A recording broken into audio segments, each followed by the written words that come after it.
Hello class 5th. Today we will do chapter 12 protecting the environment. तो हमें अपने environment को कैसे प्रोटेक्ट करके रखना है इस चैप्टर में हम ये सब पढ़ेंगे. तो हम क्या क्या पढ़ेंगे इसमें हम पढ़ेंगे pollution and its types, ways to prevent pollution, कैसे हम पोल्यूशन को रोक सकते हैं, waste and waste management, 3 R's that is reduce, reuse and recycle. तो चलिए सबसे पहले हम इस पिक्चर को ऑब्जर्व करते हैं. तो observe the pictures given below and answer the questions that follows. In which of the following places would you like to live and why. तो देखो आपको 2 जगह दी हुई हैं. यहाँ पर जहाँ पानी में गंदगी मिल रही है, ए वाली पिक्चर में देखिए यहाँ गंदगी मिल रही है पानी में. इसके अलावा मौसम में भी देखिए धुआं है, ठीक है. जबकि दूसरी पिक्चर में देखिए इतना खूबसूरत सा रेनबो बना हुआ है, हर तरफ ग्रीनरी है, साफ़ पानी है, बादल इतने अच्छे लग रहे हैं और देख के माहौल कितना साफ़ सुथरा लग रहा है, यानी अच्छी हवा बह रही है. तो आप लोगों में से कितने लोग हैं जो ए में रहना चाहेंगे? कोई नहीं रहना चाहेगा. कोई धुएं वाली जगह पर नहीं रहना चाहेगा, कोई गंदगी वाली जगह पर नहीं रहना चाहेगा. सब रहना चाहेंगे रेनबो वाले एरिया में, खूबसूरत से एरिया में. The surroundings in which we live are called our environment. तो वो सराउंडिंग जहाँ पर हम रहते हैं उसको हम बोलते हैं environment. It consist of living and non living things like air, water, land, plants and animals. तो एनवायरनमेंट में होती हैं लिविंग थिंग्स और non living things. Living things जैसे कि प्लांट्स और एनिमल्स, और नॉन लिविंग थिंग्स जैसे कि air, water, land. The addition of any harmful substance to the environment which affects it adversely is called pollution. तो कोई भी ऐसी बाहरी चीज़ जो कि हमारे एनवायरनमेंट को ख़राब करे उसको हम बोलते हैं पोल्यूशन. क्या बोलते हैं? पोल्यूशन. यानी कि ऐसी कोई भी सब्सटेंस, ऐसी कोई भी चीज़ जो हमारे एनवायरनमेंट को ख़राब करे, हमारे पानी को गंदा करे, हमारी हवा को दूषित करे, हमारी सॉइल को ख़राब करे, उसको हम क्या बोलते हैं? Pollution. The substances that pollute the environment are called pollutants. और वो चीज़ें जो गंदी करती हैं, जो डस्ट पार्टिकल है, जो गंदगी है, उसको हम बोलते हैं pollutants. Let us study about the types of pollution, their causes and prevention. तो इस चैप्टर में हम लोग पढ़ेंगे कौन कौन से टाइप के पोल्यूशन होते हैं, क्यों होते हैं, देयर कॉजेज एंड प्रिवेंशन, यानी कैसे हम उन्हें रोक सकते हैं. तो चलिए अब देखते हैं कितने टाइप्स के पोल्यूशन होते हैं. There are 4 types of pollution: air pollution, water pollution, land pollution and noise pollution. तो चलिए एक एक करके इन्हें जानते हैं. सबसे पहले बात करेंगे एयर पोल्यूशन की. When dust, smoke, harmful gases and other particles get mixed with air, it is called air pollution. तो एयर पोल्यूशन क्या होता है? जब डस्ट, स्मोक और बहुत हानिकारक गैसेस, हार्मफुल गैसेस हमारे एयर में मिक्स हो जाती है, बहुत गंदी चीज़ें जब हमारे हवा में मिक्स हो जाती हैं तो उसको हम बोलते हैं air pollution. Air pollution causes various health elements such as asthma, cough and skin allergy. तो जो पोल्यूशन है, एयर पोल्यूशन है, उसकी वजह से अस्थमा हो सकता है, कफ की शिकायत हो सकती है, स्किन एलर्जीज भी हो जाती हैं गंदी हवा की वजह से. The unbalanced mixture of harmful gases in the air also increases the temperature of a place and affects the climate, and this is called global warming. और जब बहुत सारी हार्मफुल गैसेस हमारे एनवायरनमेंट में मिक्स हो जाती हैं तो उसकी वजह से गर्मी बहुत ज़्यादा बढ़ जाती है ना. जब फ्रेश एयर होगी, देखो जब सुबह की जो फ्रेश एयर होती है उसमें आपको गर्मी कम लगेगी, है ना. पर जैसे जैसे ज़्यादा पोल्यूशन बढ़ेगा, दिन बढ़ेगा, वैसे वैसे जो हवा होती है उसमें घुटन हो जाती है, गर्मी हो जाती है. तो जब हमारी जो एयर है वो पॉल्यूट होगी, गंदी होगी, उसके अंदर हार्मफुल गैसेज ऐड होंगी, तो उसका एक इफ़ेक्ट ये भी होगा कि बहुत ज़्यादा टेम्परेचर वहाँ का गर्म हो जाएगा और उसको हम बोलते हैं ग्लोबल वार्मिंग.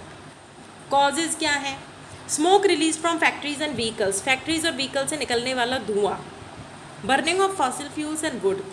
जो पेट्रोल जलता है, जो कोल जलता है, उससे जो गैस निकलती है वो. Bursting of fire crackers. Diwali पे जो पटाखे फोड़े जाते हैं या कोई ओकेजन पर पटाखे फोड़े जाते हैं तो वो भी बहुत ज़्यादा हार्मफुल होते हैं एयर के लिए. Cutting down of trees and deforestation. उसमें भी देखो एक तो हम पटाखे फोड़ रहे हैं, फॉसिल फ्यूल जला रहे हैं, और उस पर भी हम क्या कर रहे हैं कि जो ट्रीज़ हैं उनको कट करते जा रहे हैं. Now, natural causes like volcanic eruptions, forest fires, sandstorms and pollen from flowers.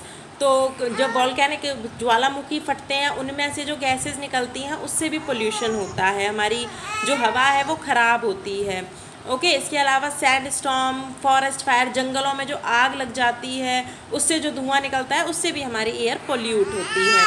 अब हम पढ़ते हैं वाटर पोल्यूशन के बारे में। अब हम बात करेंगे वाटर पोल्यूशन के बारे में। When harmful substances are released into water bodies such as rivers, lakes and oceans and make the water dirty, it is called water pollution. तो water pollution होता है जब हम फैक्ट्रीज, घरों से निकलने वाले गंदे पानी को जाने देते हैं पानी के अंदर, ठीक है, वाटर बॉडीज़ के अंदर, या फिर आप हार्मफुल सब्सटेंसेस किसी तरीके से वहाँ तक जाने देते हो, जहरीले केमिकल्स वहाँ तक जाने देते हो पानियों तक, यानी कि रिवर्स, लेक्स, ओशियंस, जब यहाँ पर डर्टी वाटर ऐड हो जाता है या डर्ट ऐड हो जाती है तो उसको हम बोलते हैं water pollution. Polluted water causes harm to plants, animals and humans. It also becomes a source of waterborne diseases such as cholera, typhoid and jaundice. तो जो पॉल्यूटेड वाटर है वो हर किसी के लिए जहरीला है, वो प्लांट्स के लिए भी जहरीला है, वो एनिमल्स के लिए भी सही नहीं है, वो हमारे लिए भी सही नहीं है। आप क्या ख़राब पानी पीना चाहोगे? आप गंदा पानी पीना चाहोगे? केमिकल वाला पानी पीना चाहोगे? बिल्कुल नहीं पीना चाहोगे। इसके अलावा इससे बहुत सारी डिजीज़ भी होती हैं। कौन कौन सी डिजीज़ होती हैं? Cholera, typhoid and jaundice. Causes क्यों होता है ऐसा? Dumping of garbage, domestic sewage and festival waste into water bodies. तो अगर आप कूड़ा करकट डालोगे, ठीक है, पानी में, या सीवेज का, नालियों का पानी वहाँ पर जाएगा, वो तो सीवेज का पानी जाएगा तो उससे जो वहाँ का वाटर बॉडी होगी वो गंदी हो जाएगी। Releasing of chemical waste from factories into water bodies. अगर आप केमिकल वेस्ट ऐड करवा दोगे, केमिकल वेस्ट जो इंडस्ट्री से निकलने वाला केमिकल वेस्ट है, अगर वो वाटर बॉडीज़ में जाएगा तो भी हमारी जो वाटर बॉडी है वो ख़राब हो जाएगी। Bathing and washing clothes in water bodies. Leakage of oil from tankers or ships into oceans and seas. आप सबको पता है कि ओशियन के रास्ते, सीज़ के रास्ते ट्रेड होता है और शिप्स के अंदर लीकेज भी हो जाती है ना, लीकेज हो जाती है शिप्स में से। तो जो शिप से लीकेज होती है पेट्रोलियम की, वो कहाँ जाएगा? वाटर बॉडी में जाएगा। और जब इस टाइप की लीकेज होगी, ऑयल वहाँ से निकलेगा, जब वो पानी में ऐड होगा तो वो पानी को ख़राब कर देगा, पॉल्यूट कर देगा। Okay, now we will talk about land pollution. ज़मीन का पोल्यूशन कैसे होता है? When the land or soil gets contaminated by solid or liquid waste material, it is called land or soil pollution. तो जो हम गंदी चीज़ें, waste material, waste liquid, waste solid, जो भी ज़मीन पे हम डाल देते हैं जिसकी वजह से जो ज़मीन है वो ख़राब हो जाती है, उसको हम बोलते हैं लैंड पोल्यूशन और soil pollution. Land pollution leads to a number of health hazards. For example, open dumping of garbage encourages breeding of disease carriers. तो देखो, अगर आप खुली जगह पे अपनी गंदगी डाल दोगे, कूड़ा फेंक दोगे तो क्या होगा? बीमारियां फैलेंगी। आप सबको पता है कि डिजीज़ कैरियर्स, वहाँ पे डिजीज़ कैरियर्स कौन होंगे? बताइए, कौन होते हैं डिजीज़ कैरियर्स? मॉस्कीटोज़, फ्लाइज, है ना, such as rats and mosquitoes. It also makes the soil infertile. इसके अलावा अगर आप किसी ज़मीन पर कूड़ा डालते रहो तो वहाँ की जो फर्टिलिटी होगी वो ख़राब हो जाएगी, वो सॉइल इनफर्टाइल हो जाएगी। अब क्यों होता है land pollution? Dumping of harmful and poisonous substances of industries and hospitals on the ground. अगर आप हॉस्पिटल और इंडस्ट्रीज से निकलने वाली गंदगी को ज़मीन पर डाल दोगे तो आपके लैंड पोल्यूशन होगा। Use of chemicals in the form of fertilisers and pesticides in agriculture. इसके अलावा अगर आप क्रॉपिंग करते हो, अगर आप खेत में क्रॉपिंग करते हो और आप केमिकल्स वाले फर्टिलाइजर्स, पेस्टिसाइड्स यूज़ कर रहे हो तो भी वो सॉइल के अंदर जाते हैं और सॉइल को और लैंड को ख़राब कर देते हैं। Waste from landfills and mines. Mine से और ये जो निकलने वाला कूड़ा होता है, वेस्ट होता है, उससे भी हमारा जो पोल्यूशन होता है वो बढ़ता है लैंड का। अब हम बात करेंगे नॉइज़ पोल्यूशन। जब भीड़ भाड़ होती है, जाम लग रहा होता है, नहीं तो खाली सड़कों पर भी लोग हॉर्न बजाते हुए जाते हैं, so this is noise pollution. Any sound that is loud enough to make us uncomfortable is called noise pollution. तो सबसे पहले आप समझिए नॉइज़ पोल्यूशन होता क्या है। नॉइज़ पोल्यूशन हर वो एक तेज़ आवाज़ है जिसकी वजह से आपको अच्छा नहीं लगता, आपको बहुत ख़राब सा लगता है सुनने में। नॉइज़ पोल्यूशन में cause stress, irritation and temporary और परमानेंट लॉस ऑफ हियरिंग। और ज़्यादा नॉइज़ पोल्यूशन से क्या होगा, स्ट्रेस होता है। देखा है जाम में कितने परेशान हो जाते हैं लोग, इरिटेट हो जाते हैं। और काफ़ी लंबे समय तक नॉइज़ पोल्यूशन होने से आपके कानों की सुनने की क्षमता भी जा सकती है, आप बहरे हो सकते हो। कॉजेज़ क्या है, तो अब देखते हैं नॉइज़ पोल्यूशन होता कैसे है। Noise produced bye vehicles and horns, यानी कि हमारे जितने व्हीकल्स होते हैं उनके हॉर्न से निकलने वाली आवाज़ से होता है noise pollution.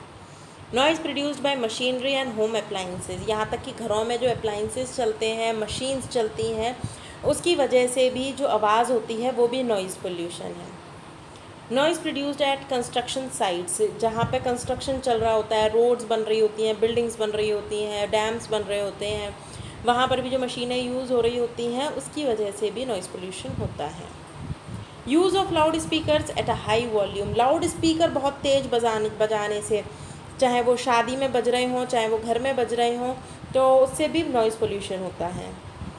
Noise produced by bursting of fire crackers, even जो फायर क्रैकर्स होते हैं, पटाखे होते हैं, उन्हें चलाने से भी नॉइज़ पोल्यूशन होता है। Now prevention of pollution, different types of pollution harm the environment. तो देखो आपने जितने भी पोल्यूशन पढ़े वो सब हमारे एनवायरनमेंट को नुकसान पहुंचाते हैं। We must follow environment friendly practices to prevent pollution and save the earth, इसलिए हमें सारे वो काम करने चाहिए जिससे हमारा आसपास का माहौल गंदा ना हो, ना हमारी ज़मीन गंदी हो, ना हमारा पानी पोल्यूट हो, ना ही हमारी एयर पोल्यूट हो, ना ही हमारी ये जो कान है ये ख़राब हो, है ना। तो हमें सारी वो चीज़ें करनी चाहिए। तो देखते हैं क्या क्या कर सकते हैं हम। Plant more trees as they reduce the amount of harmful gases in the air, तो एयर पोल्यूशन कैसे कम किया जा सकता है, ज़्यादा से ज़्यादा पेड़ लगाकर। जितने ज़्यादा पेड़ होंगे उतनी ही ज़्यादा फ्रेश एयर होगी और आपका जो पोल्यूशन होगा, एयर पोल्यूशन होगा, वो कम होगा। Reduce the use of fertilisers and pesticides and adopt organic ways of farming, organic way को यूज़ करें, यानी कि मैन्योर यूज़ करें आप, फर्टिलाइजर्स और पेस्टिसाइड्स यूज़ ना करें। Replace the use of plastic bags with paper and cloth bag, polythene का यूज़ ना करें, सब्ज़ी लाने के लिए बिल्कुल पॉलीथीन का यूज़ नहीं करें, पेपर या कपड़े से बने बैग का ही यूज़ करें। Always dispose of garbage in bins, do not throw waste in the open और इन वाटर बॉडीज़, कूड़े को इधर उधर ना फेंकें, प्रॉपर बिन्स में ही कूड़े को फेंकें, ऐसा नहीं पानी में कूड़ा फेंक दिया या ज़मीन पर डाल दिया। Ensure that we limit the use of loudspeakers and do not honk unnecessarily, बेमतलब में सड़कों पर हॉर्न मत बजाइए। कई बार क्या होता है, सड़क खाली रहती है तब भी हॉर्न बजा रहे होते हैं, या पता है कि जाम लगा हुआ है, आगे जाने की जगह नहीं है, फिर भी हॉर्न बजा रहे होते हैं, तो ऐसा नहीं करना है। दूसरा, लाउड स्पीकर्स का भी यूज़ कम से कम करना है। चलिए, तो अब हम बात करते हैं वेस्ट एंड वेस्ट मैनेजमेंट। देखो गंदगी तो निकलती है घरों में से, आपको यहाँ से कूड़ा भी निकलेगा ही, पर कैसे आप उस कूड़े को मैनेज कर सकते हो, उस वेस्ट को मैनेज कर सकते हो जिससे हमारा एनवायरनमेंट को किसी भी तरीके का नुकसान ना पहुँचे। We use a lot of things in a day, we eat fruits, where does the peel go, we sharpen pencils, where does the pencil shaving go, we drink soft drinks, where the plastic bottles हो। देखो हम अपने रोज़मर्रा की ज़िंदगी में बहुत सारी चीज़ें यूज़ करते हैं, जैसे हम फ्रूट्स खाते हैं तो उसके छिलके निकलते हैं, कोल्ड ड्रिंक पीते हैं तो बॉटल खाली होती है, पेंसिल छीलते हैं तो उसमें से भी कूड़ा निकलता है। They all go in dustbin as waste, तो वो सब कहाँ जाता है, वो जाता है डस्टबिन में। The things that are not of our use any more is called waste, तो ऐसी हर चीज़ जो कि हमारे यूज़ की नहीं है उसको हम बोलते हैं waste. There are two types of waste, biodegradable and non biodegradable. Things that are easily rot and mixed with the soil such as leaves, paper and vegetable peels are called biodegradable waste। तो दो तरीके के waste होते हैं, एक होता है biodegradable और एक होता है नॉन बायोडिग्रेडेबल। तो बायोडिग्रेडेबल वेस्ट में आती हैं पत्तियाँ, जो पेड़ की पत्तियाँ होती हैं वो, पेपर, वेजिटेबल पील्स यानी कि जो हम सब्जियाँ और फ्रूट छीलते हैं ना, उनके जो छिलके निकलते हैं, ये सब बायोडिग्रेडेबल है, यानी कि ये आसानी से सड़ जाते हैं और सॉइल के अंदर मिक्स हो जाते हैं। Things that take years to rot and get mixed with the soil and thus remain in the environment for long are called non-biodegradable waste. जबकि ऐसी चीज़ें जिन्हें बहुत टाइम लगता है सड़ने में, गलने में, ख़राब होने में, और ये काफ़ी लंबे समय तक जब हमारी अर्थ पर, हमारे सरफेस पर प्रेजेंट रहते हैं, तो उसको हम बोलते हैं नॉन बायोडिग्रेडेबल वेस्ट, जैसे कि प्लास्टिक और aluminium. When waste is not disposed of properly, it causes pollution. और ऐसा ही वेस्ट जब आप प्रॉपर जगह पर नहीं फेंकोगे, उसको प्रॉपरली हैंडल नहीं करोगे, तो वही फैलाता है पोल्यूशन, प्रदूषण फैलाता है. Thus we must collect, treat and dispose of our waste properly. इसीलिए हमें अपने वेस्ट को प्रॉपरली रेगुलेट करना चाहिए, उसको सही जगह पर फेंकना चाहिए और उतना ही यूज़ करना चाहिए. जैसे कि प्लास्टिक की बॉटल्स का हम क्यों यूज़ करें, हम पॉलीथीन का क्यों यूज़ करें, हमें ये सब चीज़ें यूज़ नहीं करनी चाहिए.